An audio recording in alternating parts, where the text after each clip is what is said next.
ప్రతిపక్షంలో ఉన్నప్పుడు పదే పదే కులం పేరు ప్రస్తావిస్తూ స్వార్థపూరిత విమర్శలు వ్యాఖ్యలు చేసిన పవన్ కళ్యాణ్ డిప్యూటీ సీఎం అయిన తర్వాత ప్లేట్ ఫిరాయించారు. ఎన్నికలకు ముందు కాపులను రెచ్చగొట్టి లబ్ధి పొందిన పవన్ కళ్యాణ్ ప్రస్తుతం కాపులను ఉద్దేశించి ఇష్టానుసారం వ్యాఖ్యలు చేయడం అందరినీ విస్మయానికి గురిచేస్తోంది. పలు సందర్భాల్లో పరస్పర విరుద్ధ ప్రకటనలు వ్యాఖ్యలు చేస్తోన్న పవన్ కళ్యాణ్ దిగజారుడు రాజకీయాలపై ప్రముఖ జర్నలిస్ట్ కుమ్మినేని శ్రీనివాసరావు కామెంట్ చూద్దాం. ఏపీ ఉప ముఖ్యమంత్రి పవన్ కళ్యాణ్ చేసిన ఈ వ్యాఖ్యలు చూస్తే కాపు కులం నేతలకే ఒక సవాల్ విసిరినట్లు కనిపిస్తుంది. అంతేకాదు తన తీరును వ్యతిరేకిస్తున్న ఆ వర్గం నాయకులను బెదిరించినట్లుగా కూడా ఆ వ్యాఖ్యలు ఉన్నాయి. రాజమండ్రిలో ఆయన పార్టీ సమావేశంలో మాట్లాడుతూ తాను కులం కోసం రాజకీయాల్లోకి రాలేదని చెప్పడం కాస్త విడ్డూరమే అనిపిస్తుంది. ఆయన గతంలో ఆంధ్రభావం లేకపోతే మానే కాపు భావంతో అయినా ఓట్లు వేయాలని ఎందుకు కోరారు? కులాన్ని దాటి వెడలేరా అని ఆయన అన్నారట. ఇది కూడా ఆశ్చర్యమే. నిజంగానే ఆయన కాపుల మద్దతుతో గెలవాలన్న ఉద్దేశం లేకపోతే 2019 ఎన్నికల్లో ఆ సామాజిక వర్గం అధికంగా ఉండే భీమవరం, గాజువాకల నుంచి ఎందుకు పోటీ చేశారు?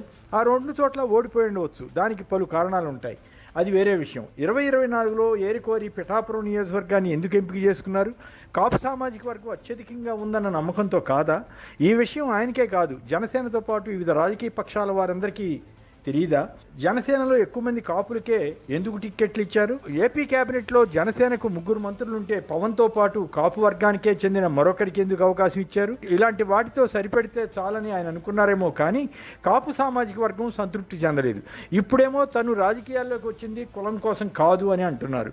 సినిమా నటుడిగా అన్ని వర్గాల అభిమానులు ఉండవచ్చు, కానీ వారిలో అత్యధికంగా కాపు వర్గం ఉందన్నది వాస్తవం. వారిలో కూడా యువత ఎక్కువ ఆకర్షితులయ్యారన్నది బహిరంగ రహస్యమే. గత ఎన్నికల సమయంలో టీడీపీతో పొత్తు విషయంలో జనసేన కనీసం 50 సీట్లు అడుగుతుందని, 2 ఏళ్లైనా సీఎం పదవిలో షేర్ డిమాండ్ చేస్తారని అనుకుంటే వారందరినీ పవన్ నిరాశపరిచారు. అయినా భవిష్యత్తులో కాపు వర్గం నేతగా పవన్ ముఖ్యమంత్రి కాకపోతారా అని సర్ది చెప్పుకున్నారు. కానీ ఇప్పుడు పవన్ కళ్యాణ్ 15 ఏళ్ల పాటు చంద్రబాబే సీఎంగా ఉండాలని చెప్పడం ఆరంభించారు. ఇది విని కాపు వర్గం వారంతా నిర్ఘాంతపోయారు. చంద్రబాబు ఎటు 15 ఏళ్లు సీఎంగా ఉండడం కష్టం కనుక ఆయన కుమారుడు లోకేష్కు పట్టం కట్టాలన్న యోచన తీవ్రంగా జరుగుతున్నందున అందుకు కూడా మద్దతు ఇవ్వడానికి వీలుగా ఈ 15 ఏళ్ల రాగం పవన్ అందుకున్నారన్నది వారిలో అత్యధికుల అభిప్రాయం. ఒకవైపు జనసేన కార్యకర్తలు, కొన్ని చోట్ల నాయకులు కూడా టీడీపీ వారి దౌర్జన్యాలకు గురవుతుంటే దానిపై ఎందుకు పవన్ నోరెత్తి గట్టిగా మాట్లాడడం లేదన్నది పలువురు ప్రశ్న. ఇలా ఇబ్బంది పడుతున్న వారిలో కాపు సామాజిక వర్గం వారే ఉన్నారని ఆ సంఘం నేత దాసర్ రాము వంటి వారు చెబుతున్నారు. అవన్నెందుకు? కాపు నేత అంబటి రాంబాబు ఇంటిపై అన్ని గంటలు దాడి జరిపి టీడీపీ నేతలు విధ్వంసం సృష్టిస్తే పవన్ కనీసం నోరు తెరచి అలాంటివి చేయవద్దని అనలేకపోయారే. అంబటి వైసీపీ నేతగా కన్నా ముందు కాపు వర్గం నేతగా కూడా ఉన్నారే. ఇలాంటి విషయాల్లో కూడా రాజకీయంగానే ఆలోచిస్తారా? ఇవన్నీ ఒక ఎత్తు అయితే పవన్ ఇచ్చిన మరో ప్రకటన మరింత కీలకమైనదని చెప్పాలి. కాపు నాయకులంతా తనను తిట్టిపోస్తున్నారని, తనను విమర్శించే కాపు నాయకులంతా ఏకాభిప్రాయంతో ఒక సీఎం అభ్యర్థిని పెట్టుకుని గెలిపించుకోవాలని ఆయన అన్నారు. ఇది ఒక రకంగా కాపు సామాజిక వర్గానికి ఆయన సవాల్ చేసినట్లు అనిపిస్తుంది. ఒకవైపు తాను కులం కోసం రాజకీయాల్లోకి రాలేదని అంటూ, మరోవైపు ఆ వర్గంలో తన స్థాయి నేత ఇంకెవరున్నారని ప్రశ్నించినట్లుగా మాట్లాడుతున్నారు. ఇలా ఎవరు మాట్లాడినా భవిష్యత్ రాజకీయాల్లో ఇబ్బంది పడే అవకాశం ఉంటుంది. తామంతా సీఎం కావాలని కోరుకున్న వ్యక్తే కాడిపారేస్తే, తమ వర్గం ప్రయోజనాలను కాలరాసేలా మాట్లాడితే సహజంగానే ఆ వర్గంలో నిస్పృహ కలుగుతుంది. దాంతో మరో ప్రత్యామ్నాయ నేతను ఎత్తుక్కునే అవకాశం ఉంటుంది. పవన్ సీఎం కానప్పుడు ఏ పార్టీ తమకు మేలు చేస్తుందో ఆ పార్టీ వైపు వెళ్లే అవకాశమూ ఉంటుంది.